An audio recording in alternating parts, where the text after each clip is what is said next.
चलिए अब देख लेते हैं खबर रफ्तार से। अंतर्राष्ट्रीय मुद्रा कोष के अनुमान के मुताबिक भारत में ये वृद्धि दर 8.5% तक पहुंच सकती है। अमेरिका में दर 5.2% तक ही रह सकती है।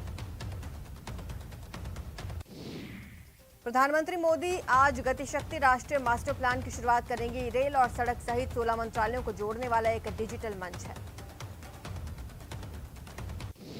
अफगानिस्तान में तालिबान की सत्ता में आने के बाद वहां बने हालातों को लेकर G20 देशों के नेता मंगलवार को चर्चा की। इसमें प्रधानमंत्री मोदी ने भी हिस्सा लिया। G20 की अहम बैठक में प्रधानमंत्री मोदी ने कहा कि अफगानिस्तान को आतंक का गढ़ नहीं बनने देना है। हमारी वैश्विक ये जिम्मेदारी है। अंतर्राष्ट्रीय समुदाय को एकजुट होकर सुनिश्चित करना होगा। यूजीसी ने कोरोना महामारी के मद्देनजर कॉलेजों में असिस्टेंट प्रोफेसर की भर्ती के लिए पीएचडी अनिवार्य नहीं होने की तारीख को आगे बढ़ाया। अब 2023 तक बिना पीएचडी किए बन सकेंगे असिस्टेंट प्रोफेसर। आरएसएस प्रमुख मोहन भागवत ने वीर सावरकर पर टीका टिप्पणी पर पलटवार किया। भागवत ने कहा कि आजादी के बाद से ही सावरकर को बदनाम करने की मुहिम चली। आने वाले समय में विवेकानंद, दयानंद और स्वामी अरविंद का नंबर आएगा।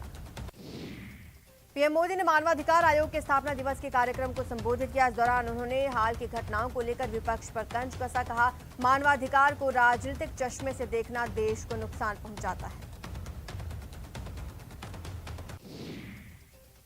मोदी ने कहा कि कुछ लोग मानवाधिकारों के नाम पर देश की छवि को नुकसान पहुंचाने की कोशिश करते हैं। इससे हमें सतर्क रहने की जरूरत है। अपने संबोधन में मोदी ने गरीबों, दिव्यांगों और मुस्लिम महिलाओं के अधिकारों की बात भी की। उन्होंने कहा, भारत ने इसी कोरोना काल में गरीबों, असहायों, बुजुर्गों को सीधे उनके खाते में आर्थिक सहायता दी।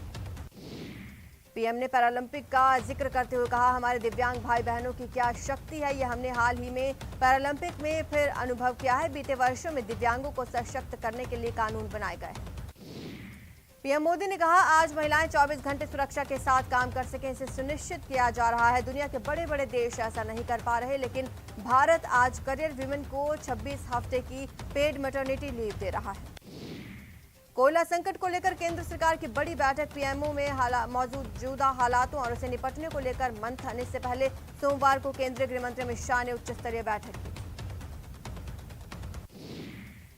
सीएम गहलोत ने बिजली संकट के लिए केंद्र सरकार को जिम्मेदार ठहराया। कहा, केंद्र को राज्यों की जरूरत के हिसाब से कोयला उपलब्ध करवाना चाहिए।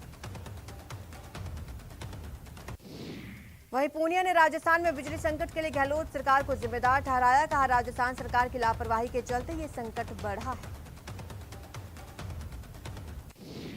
लखीमपुर हिंसा में मारे गए 4 किसानों की आत्मा की शांति के लिए लखीमपुर के तिकोनिया में अंतिम अरदास की गई। घटनास्थल से करीब 1 किलोमीटर की दूरी पर 30 एकड़ भूमि पर यह कार्यक्रम हुआ।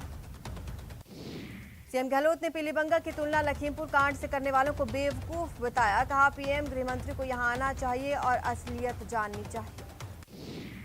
गुजरात प्रभारी रघु शर्मा ने कहा, गुजरात में कांग्रेस बनाएगी सरकार। इसके लिए कांग्रेस पार्टी जनता के मुद्दों को लेकर अगले 1 साल तक सड़कों पर उतरेगी।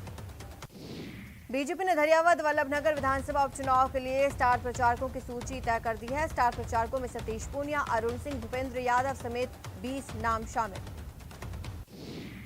उदयपुर के वल्लभनगर विधानसभा में हो रहे उपचुनाव के दौरान आरएलपी ने मजबूत तरीके से दस्तक दी। नामांकन के बाद आरएलपी प्रमुख हनुमान बेनीवाल वल्लभनगर पहुंचे। यूडीएच मंत्री शांति धारीवाल कोटा दौरे पर हैं। कई सामाजिक संगठनों और कार्यकर्ताओं की ओर से मंत्री शांति धारीवाल का स्वागत किया गया। सेवादल के राष्ट्रीय अध्यक्ष लालजी देसाई ने एक बार फिर आरएसएस पर हमला बोला। कहा, संघ की सोच देश को तोड़ने और बांटने वाली है। 1985 बैच के आईएएस अधिकारी अमित खरे को प्रधानमंत्री मोदी का सलाहकार नियुक्त किया गया। खरे 30 सितंबर को उच्च शिक्षा सचिव के पद से रिटायर हुए। जस्टिस अकील कुरैशी ने राजस्थान के मुख्य न्यायाधीश के रूप में शपथ ली। उन्हें राज्यपाल कलराज मिश्र ने राजभवन पद और गोपनीयता की शपथ दिलवाई। कोरोना के खिलाफ लड़ाई में बड़ी सफलता मिली है। डीजीसीआई ने 2 से 18 साल के बच्चों के वैक्सीनेशन को मंजूरी दी है, जिसके मुताबिक बच्चों को कोवैक्सीन की 2 डोज लगाई जाएंगी। विश्व स्वास्थ्य संगठन यानी डब्ल्यूएचओ ने कमजोर इम्यून सिस्टम वालों को कोविड-19 वैक्सीन का अतिरिक्त डोज इस्तेमाल करने की सिफारिश की है। डब्ल्यूएचओ के विशेषज्ञों ने कोरोना वैक्सीन की तीसरी खुराक का समर्थन किया। 18 अक्टूबर 2021 से सभी एयरलाइन डोमेस्टिक रूट पर 100% कैपेसिटी के साथ ऑपरेशन जारी कर सकते हैं। वर्तमान में डोमेस्टिक रूट पर केवल 85% क्षमता के साथ उड़ान भरने की अनुमति। देश के कई हिस्सों में गूगल की फ्री ईमेल सेवा पूरी तरह ठप हो गई। इस दौरान यूजर्स ना तो ईमेल भेज पा रहे थे और ना ही उन्हें कोई ईमेल मिल रहा था। पूर्व डेरा प्रबंधक रंजीत सिंह की हत्या मामले में दोषी करार दिए गए डेरा सच्चा सौदा प्रमुख गुरमीत राम रहीम की सजा का ऐलान अब 18 अक्टूबर को होगा। दिल्ली में गिरफ्तार किए गए पाकिस्तानी आतंकी अशरफ को 14 दिन की न्यायिक हिरासत में भेज दिया गया। आतंकी के पास AK-47 हैंड ग्रेनेड बरामद किया गया। जम्मू कश्मीर के पुंछ में सुरक्षा बलों और आतंकियों के बीच मुठभेड़। मुंडेरा इलाके में 5 आतंकियों के छिपे होने की खबर के बाद सुरक्षा बलों ने सर्च ऑपरेशन चलाया।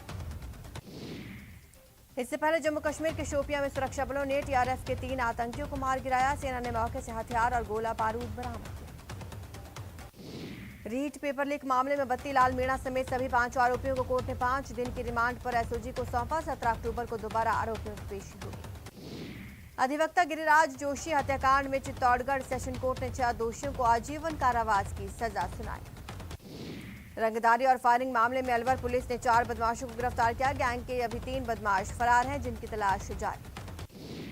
बूंदी में गंडोली थाना क्षेत्र में एक विवाहिता ने पुलिस अधीक्षक को परिवार देकर गांव के कई लोगों पर अपहरण कर उसे सामूहिक रूप से दुष्कर्म किए जाने का आरोप लगाया।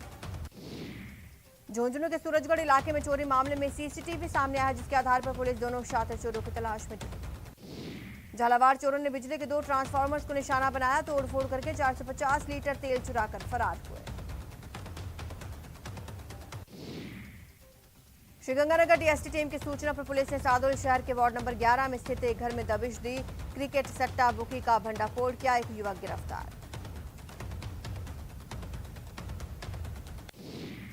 ढाणी मौजी हत्याकांड मामले में कुख्यात गैंगस्टर संपत नेहरा को कड़ी सुरक्षा में चुरू लेकर पहुंची पुलिस। महिला थाने में हुआ छावनी में तब्दील। धौलपुर के राजाखेड़ा इलाके में आए दिन अपराध बढ़ रहे हैं। इन दिनों सोशल मीडिया पर साइकिल से जाते युवक के साथ मारपीट का वीडियो वायरल हो रहा है। पुलिस जांच में जुटी। उदयपुर में एक बार फिर चंदन के पेड़ काटते लोग नजर आए, जिसके बाद पुलिस को जानकारी दी गई। वहीं बाघ की सुरक्षा पर सवाल खड़े हो रहे हैं। झालावाड़ के कोतवाली थाना इलाके में कुएं में मिली विवाहिता महिला के शव मामले का पुलिस ने खुलासा कर दिया। पुलिस ने हत्या के आरोपी पति शाहरुख को गिरफ्तार किया। बांसवाड़ा में पुलिस को मिली कामयाबी। व्यावसायिक जानकारी निकालकर धोखाधड़ी कर 8 लाख हड़पने वाले 2 आरोपी गिरफ्तार। दौसा जिले के राजकीय उच्च माध्यमिक विद्यालय राजवास में छात्रों के 2 गुटों में खूनी संघर्ष हो गया। इस दौरान 10वीं क्लास में पढ़ने वाले 2 छात्रों पर सरियों से हमला किया गया। झालावाड़ जिले के कोतवाली थाना क्षेत्र के दुर्गपुरा गांव में एक मंदिर के चबूतरे पर युवक का शव मिलने से हड़कंप। पुलिस ने शव को कब्जे में लिया। माउंट आबू के कुमारवाड़ा शंकर मठ की तरफ बाइक सवार 2 लड़कों के चेकिंग के दौरान पुलिस ने पूछताछ की। शक होने पर तलाशी ली गई तो एक देसी कट्टा, पिस्टल और 2 जिंदा कारतूस बरामद हुए। पोखरण के गोमट गांव में वाहन की टक्कर से हुई बाइक सवार पिता पुत्र की मौत के बाद बवाल का मामला शांत हुआ। 56 घंटे बाद आरोपियों को दस्तयाब किया गया। चित्तौड़गढ़ जिला सत्र न्यायाधीश ने बहुचर्चित प्रतापगढ़ के अधिवक्ता गिरिराज जोशी की हत्या के मामले में सजा की घोषणा की। कोर्ट ने दोषी अभियुक्तों को आजीवन कारावास और अर्थदंड की सजा से दंडित किया। बांसवाड़ा के उदयपुर रोड पर मोरडी स्थित BMD मिल के स्टैटिक बिन गार्ड में फंदे से लटके मिले शव का पोस्टमार्टम किया। झुंझुनू में उदयपुर वाटी कस्बे में हाईवे पर स्थित शराब ठेके पर देर रात बदमाशों ने शराब ली। पैसे मांगने पर फायरिंग कर दी और मौके से फरार हो गए। कोटा की रामगंज मंडी पुलिस ने अवैध जुए और सट्टे के खिलाफ बड़ी कार्रवाई की। IPL पर सट्टा लगाते एक आरोपी को गिरफ्तार किया। राजसमंद के पीपली नगर गांव में सरकारी स्कूल के 2 छात्रों के गुटों में हुए पथराव की घटना पर परिजनों ने स्कूल प्रशासन की भूमिका पर सवाल खड़े। बीकानेर के खाजूवाला राजकीय अस्पताल परिसर में एक बाइक दिन दहाड़े चोरी हो गई। बताया जा रहा है अस्पताल में दवाई लेने आए युवक की बाइक मात्र 3 मिनट में 2 युवक लेकर रफूचक्कर हो गए। जयपुर में एक मंदिर में पहले चोरी और फिर चोरी का सामान वापस किए जाने का मामला सामने आया। मामला बदरवास स्थित शिव हनुमान मंदिर का है। 10 अक्टूबर की रात को चोर हनुमान जी का मुकुट, छत्र, बाल गोपाल के जेवरात लेकर फरार हो गए थे। पुलिस चोरों को पकड़ती इससे पहले ही सोमवार को चोर आए और एक बॉक्स में चुराया हुआ सामान फिर से लौटा गए। प्रतापगढ़ जिले के मोहेड़ा गांव में एक बालक की कुएं में गिरने से मौत हो गई। बताया जा रहा है 4 साल का नरसिंह अपने दादा के साथ जा रहा था, तभी रास्ते में बिना मुंडेर की कुएं में गिर गया, जिससे उसकी मौत हो गई। कोटा ग्रामीण की सुकेत पुलिस ने घर से भागी 12 साल की बच्ची को सकुशल बरामद किया। बच्ची को राजकीय बालिका गृह में रखा गया। अजमेर के पुष्कर में फर्जी कॉल सेंटर के जरिए 1,91,000 की ऑनलाइन ठगी की घटना सामने आई। पीड़ित ने गूगल पे के कस्टमर केयर पर फोन किया, जहां से एप्लीकेशन डाउनलोड करवाकर ठगी की वारदात को अंजाम दिया गया।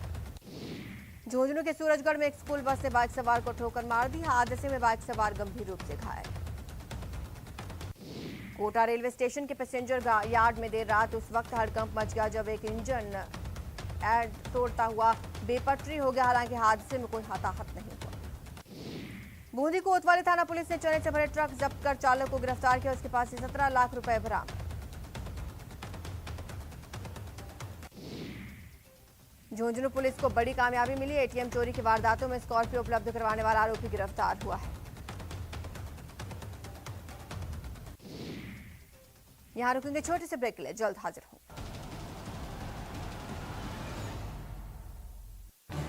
इस न्यूज हेडलाइंस